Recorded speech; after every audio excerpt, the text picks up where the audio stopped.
और यही सच्चा लोकतंत्र है। आदरणीय अध्यक्ष जी, मैं आपका एक बात के लिए और अभिनंदन करना चाहूंगा कि नया सदन, इसकी भव्यता वगैरह तो है ही, लेकिन उसका प्रारंभ एक ऐसे काम से हुआ है जो भारत की मूलभूत मान्यताओं को बल देता है, और वो नारी शक्ति वंदन अधिनियम।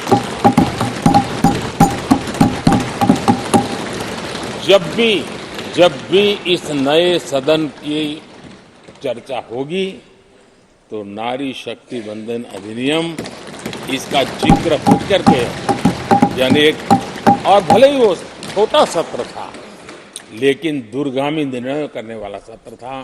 इस नए सदन की पवित्रता का एहसास उसी पल शुरू हो गया था, जो हम लोगों को एक नई शक्ति देने वाला है। और उसी का परिणाम है कि आने वाले समय में जब बहुत बड़ी मात्रा में यहाँ हमारी माताएं बहनें बैठी होगी, देश गौरव की अनुभूति।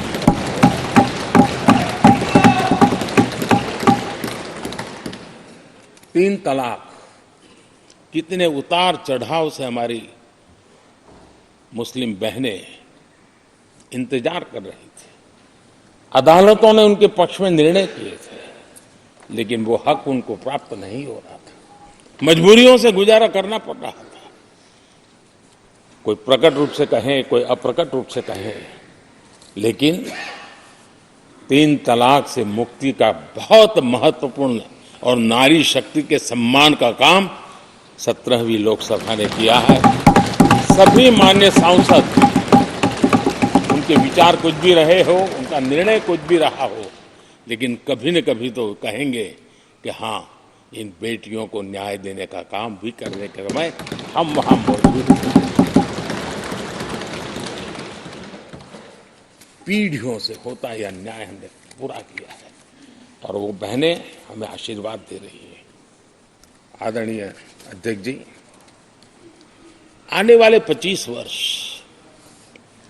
हमारे देश के लिए बहुत महत्वपूर्ण है। राजनीति की गहमागहमी अपनी जगह पे है, राजनीतिक क्षेत्र के लोगों की अपनी आशा आकांक्षा अपनी जगह पे है, लेकिन देश की अपेक्षा, देश की आकांक्षा, देश का सपना, देश का संकल्प ये बन चुका है।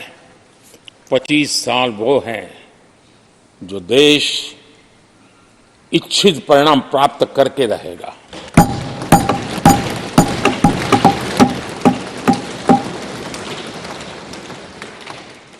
(1930) में जब महात्मा गांधी जी ने दांडी की यात्रा की थी, नमक का सत्याग्रह था। घोषणा होने के पहले लोगों को सामर्थ्य नजर नहीं आया था।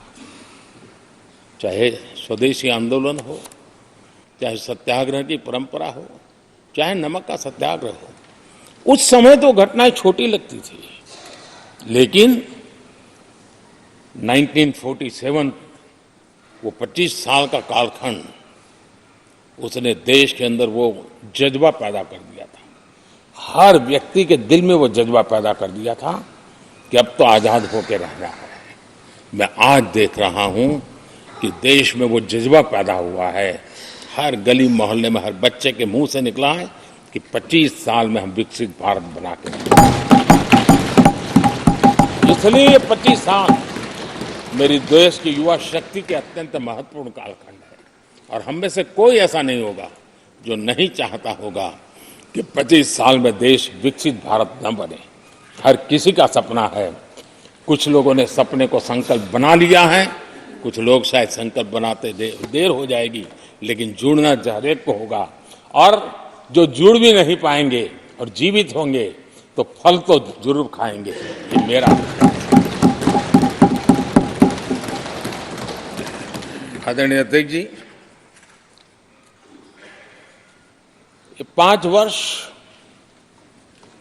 युवाओं के लिए बहुत ही ऐतिहासिक कानून भी बने हैं। व्यवस्था में पारदर्शिता लाकर युवाओं को नए मौके दिए गए हैं।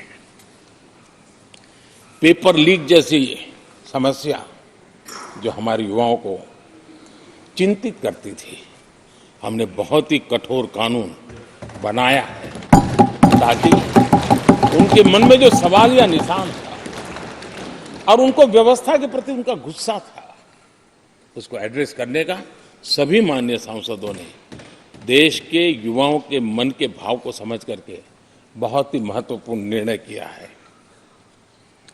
आदरणीय अध्यक्ष जी, ये बात सही है